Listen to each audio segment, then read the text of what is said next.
មានលុយរាប់លានដុល្លារក៏មិនប្រកាសថាអាចចូលក្លឹបមួយនេះបានដែរធ្លាប់តែលឺចាស់ខ្មែរយើងក៏តែងតែនិយាយថាអញ្ចឹងមានលុយចង់ជួខ្មោចឲ្យកិនស្រូវក៏បានដែរធ្លាប់លឺចឹងហ៎ប៉ុន្តែសម្រាប់ក្លឹបមួយនេះទោះបីជាអ្នកទាំងអស់គ្នាមានលុយរាប់លានដុល្លារក៏មិនប្រកាសថាអាចចូលបានដែរអត់ខ្វល់ថាអ្នកទាំងអស់គ្នាជាអ្នកណាជាលំដាប់ភ្ញៀវ VIP ប៉ុណ្ណាចាយលុយសាហាវប៉ុណ្ណាក៏ដោយក៏ត្រូវតែតម្រង់ជួចូលរាប់សិបម៉ោងដូចគេដែរអញ្ចឹងជួនកាលអាចតម្រង់ជួរាប់ម៉ោងនឹងហើយសន្សុកអត់ confirm មកចូលទៀតតែអត់ជឿអ្នកទាំងអស់គ្នាមានមែនណាគឺនៅទីក្រុង Berlin ប្រទេសអាល្លឺម៉ង់ផ្ទាល់តែម្ដងហើយបើទោះបីជាពិបាកចូលយ៉ាងនឹងក៏ដោយក៏ក្លឹបមួយនេះនៅតែបន្តមានប្រជាប្រិយភាពយ៉ាងខ្លាំងជាប់ឈ្មោះជា iconic ក្លឹបលំដាប់ពិភពលោកតែម្ដងអូខេតោះអញ្ចឹងឯនឹង admin នឹងនាំអ្នកទាំងអស់គ្នាមកស្គាល់នៅក្លឹបដ៏សម្ងាត់មួយដែលសម្ងាត់ដល់ថ្នាក់ថាពិបាកនឹងរកសម្បីតែ footage រូបភាពពិតដើម្បីចែករំលែកជូនអ្នកទាំងអស់គ្នាទៀតចាអញ្ចឹង episode មួយនេះគឺតម្រូវឲ្យប្រិយមិត្តទាំងអស់គ្នាស្ដាប់និងប្រើការសមាសម័យជាមួយនឹង admin ទាំងអស់គ្នាប៉ុន្តែមុននឹងចូលទៅដល់សាច់រឿងកុំភ្លេចជួយចុច follow admin ម្នាក់មួយផងណាដើម្បីជាការលើកទឹកចិត្តដល់ admin តូចខ្ជូតម្នាក់នេះមានកម្លាំងចិត្តធ្វើវីដេអូក្រោយៗទៀតពីកន្លែងដែលគេបោះបង់ទៅជាក្លឹបមួយដែលល្បីលំដាប់ពិភពលោកអគារមួយនេះដើមឡើយជារោងចក្រផលិតវារីអគ្គិសនីដែលត្រូវបានសាងសង់នៅដើមសតវត្សទី20តាំងពីជំនាន់សង្គ្រាមលោកលើកទី2ដែលកាលនោះអាល្លឺម៉ង់ត្រូវបែងចែកជា4ដោយអគារមួយនេះគឺជាផ្នែកមួយនៃហេដ្ឋារចនាសម្ព័ន្ធថាមពលនៃទីក្រុង Berlin ខាងកើតបន្ទាប់ពីការបង្រួបបង្រួមរបស់អាល្លឺម៉ង់នៅឆ្នាំ1990អគាររោងចក្រផលិតថាមពលអគ្គិសនីនេះក៏ត្រូវបានគេឈប់ប្រើប្រាស់និងទុកចោលអស់រយៈពេលជាយូរឆ្នាំបន្ទាប់មកនឹងគេក៏បានកែខៃអគារមួយហ្នឹងទៅជាក្លឹបកំសាន្តវិញដោយក្លឹបកំសាន្តដំបូងដែលគេបើកហ្នឹងគឺមានឈ្មោះថា Oscar បន្ទាប់មកវិញក៏បិទហើយក្នុងឆ្នាំ2004ក៏ចាប់ផ្ដើមមានវត្តមាន Berghain Club តើមានអត្ថកម្បាំងងងឹតអ្វីខ្លះនៅក្នុងអគារ Berghain អគារ Berghain គឺមានដល់ទៅ3ជាន់ដោយជាន់ទី1ហ្នឹងគឺមានកន្លែងលក់សបត់កន្លែងផ្ញើសម្ភារៈ bar និង dark room សូមបញ្ជាក់តិចអ្នកនរគ្នាសម្រាប់ dark room ហ្នឹងគឺជាកន្លែងសម្រាប់បុរសនិងបុរសចូលចិត្តភេទដូចគ្នាអាចលេងបៀជាមួយគ្នាអីចឹងដែរចាចំណុចហ្នឹងកាត់យកខ្លួនឯងណាអត់មានអ្នកដឹងទេ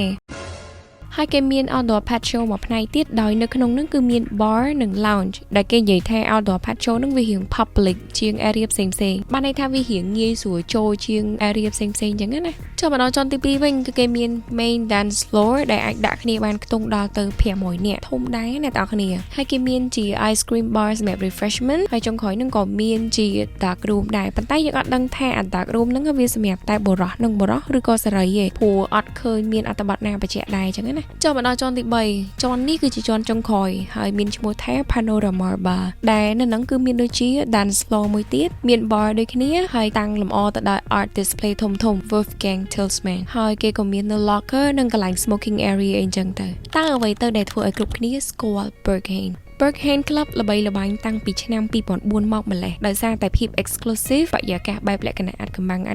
និង music vibe បែប electronic និង dark techno ដែល perform ទៅដោយ DJ ល្បីលំដាប់ពិភពលោកនៅហ្នឹងគេបើកដំណើរការនៅថ្ងៃសៅរ៍ដល់ថ្ងៃច័ន្ទចាប់ពីម៉ោង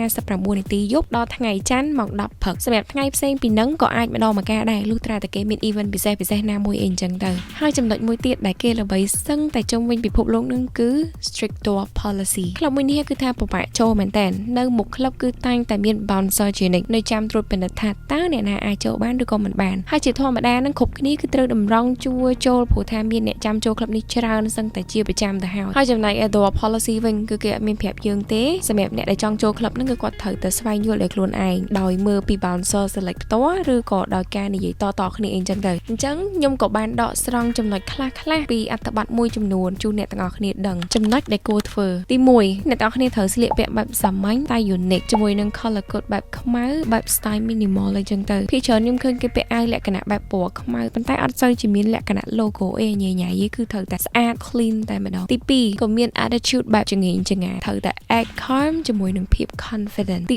3បើអាចគួរតែចូលលក្ខណៈបែប solo ឬក៏មានគ្នាតិចតួចម្នាក់ឬក៏2នាក់អីចឹងទៅហើយបើសិនជាយើងមកគ្នាច្រើនគួរតែតម្រង់ជួរបំបីគ្នាលក្ខណៈធ្វើអត់ស្គាល់គ្នាសិនចឹងណាជិះដាច់ខាតកុំឲ្យគេដឹងថាយើងមកគ្នាច្រើនចំណុចដែលមិនគួរធ្វើទី1កុំថតរូបឲ្យសោះព្រោះថានេះជាចំណុចដែលគេហាមដាច់ខាតមកអ្នកទាំងអស់គ្នាមុននឹងចូលបើអញ្ចឹងគឺគេនឹងបិទ sticker ទៅលើកាមេរ៉ារបស់យើងហើយបើមានអ្នកលួចថតគេនឹង kick out ចេញភ្លាមតែម្ដងចឹងហើយបានជាយើងកម្រឃើញរូបភាព Berghain បែកធ្លាយមែនតើហើយអ្នកដែលបានចូលហ្នឹងក៏មិនងាយនឹង spread ពីទស្សនវិជ្ជាខាងក្នុងនឹងដែរខ្ញុំអត់ដឹងត្រង់ហ្នឹងតែគេធ្វើរបៀបម៉េចទេប៉ុន្តែ wow ទី2កុំទៅដល់ទាំងសវឹងជោគជាំឬក៏លក្ខណៈថាបែបយើងបញ្ចេញអារម្មណ៍រំភើបបញ្ចេញកាយវិការកញ្ឈោលេងអញ្ចឹងណាទី3កុំឆ្លោះជាមួយ bouncer ពេលដែលគេ reject អត់ឲ្យចូលពួកអីអាចថាលខយមកទៀតហ្នឹងគេចំណាំមុខយើងទុកឲ្យគេ reject ចោលរហូតអូខេអញ្ចឹងអេមីនមកសរុបសេចក្តីឲ្យអ្នកទាំងអស់គ្នាស្រួលយល់តិចសម្រាប់ Berkane Club ហ្នឹងគឺជាក្លឹបដែល unique លំដាប់ពិភពលោកដែលគេផ្ដល់អារម្មណ៍មួយបែប exclusive mysterious privacy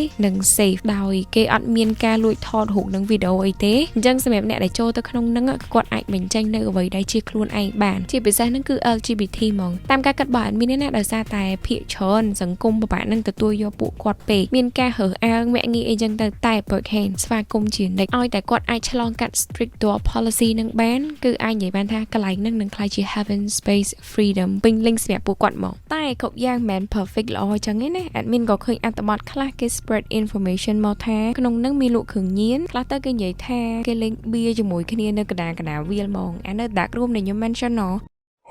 អញ្ចឹងឯបានភាកច្រើនគ្រប់អត្ថបទដែលខ្ញុំបានឃើញគេតែដាក់ថាអញ្ចឹងចូលនៅនឹងតតែយើងធៀមចិត្តទទួលគ្រប់យ៉ាងដែលយើងបានឃើញតែបើសួរ admin ថាប៉ិតអត់ who knows ចាអត់ដឹងដូចគ្នាព្រោះតែបានចូលផងហ្នឹងមកស្គាល់ក្លឹបដ៏ល្បីល្បាញដែលឈរជើងបានយូរឆ្នាំនៅក្នុងទីក្រុងភ្នំពេញអ្នកទាំងគ្នានៅខ្មែរយើងមានក្លឹបដែលគេអាចរាប់ចូលជា iconic club ដែរទីក៏ដឹងបើតាមខ្ញុំ search មើលហ្នឹងគឺគេមាន2កន្លែងទី1 Heart of Darkness ដែលបើកដំណើរការបានរយៈពេល30ឆ្នាំជាងហើយអ្នកទាំងគ្នាតាំងពីឆ្នាំ1990ជាងអាចថា93ឬក៏95ដែលនៅនឹងត្រូវបានគេស្គាល់ថាជាកន្លែង LGBT friendly spot និងមាន drag show ញាក់ហ្មងអ្នកនរគ្នានិយាយទៅអត់មានធ្លាប់ចូលបានម្ដងដែរប៉ុន្តែ door policy របស់គេនៅនឹងដូចជាមិនតឹងតែងអីដូច Berkane ដែលខ្ញុំបានរៀបរាប់ប្រាប់អ្នកនរគ្នាទេតែសម្រាប់ខ្ញុំគឺខ្ញុំអត់សូវត្រូវបែបប្រហែលទេអាហ្នឹង to be honest ណាសម្រាប់ club ទី2នេះគឺមានឈ្មោះថា Pontoon ដែលបើកដំណើរការបានរយៈពេល13ឆ្នាំតាំងពី2008មកម្លេះអ្នកនរគ្នាដែលត្រូវបានគេស្គាល់ថាជា club ដែលល្បីយូរឆ្នាំមកហើយដែលសម្បូរនៅ theme event ប្លែកអត់ចាញ់បរទេសទេហើយតាក់ទាញនៅភ្ញៀវទេសចរបានច្រើនគ្រប់ជាតិសាសន៍តែម្ដងកូរ៉េចិនជប៉ុនខ្មែរអឺរ៉ុបឡាក់គឺថាមកអស់ហើយបើនិយាយពី door policy វិញ bouncer នៅហ្នឹងគឺអត់ដឹងតែងអីពេកទេរបៀបថាយើងស្លៀកពាក់ឲ្យទៅត្រឹមត្រូវទៅបន្ទាប់មកគេឆែកកាបូបឆែកខ្លួនខ្លាចយើងមានយករបស់ខុសច្បាប់ចូលចឹងណានឹងជៀសវាងដាច់ខាតហ្មងហាមពាក់ស្បែកជើងផ្ទាត់ហើយបើសិនជាមានភ្ញៀវណាគាត់ចូលទៅបកកបញ្ហាចង្អាងហួសហេតុនៅក្នុងហ្នឹង bouncer kick out ចេញភ្លាមហ្មងមកឥឡូវសួរបន្តិចមើលគ្នាយើងណាខ្លះធ្លាប់ចូល experience club ទាំងពីរដែលខ្ញុំ mention មិញហ្នឹងខ្លះ comment ខាងក្រោមមើលបើ admin វិញធ្លាប់ចូលទាំងពីរតែម្ដងតែគាត់តែចង់បញ្ជាក់ថា Heart of Darkness នឹងចូលបានតែម្ដងគាត់ពោះ vibe admin ត្រូវខាង Pontoon ជាងលៀបថា old school fan ហ្មងចាសម្រាប់ expression ខ្ញុំផ្ទាល់ហើយចំពោះ club ណាក៏ដោយដែលគាត់អាចឈរជើងបាន10ឆ្នាំឡើងទៅមកទល់បច្ចុប្បន្នគឺ amazing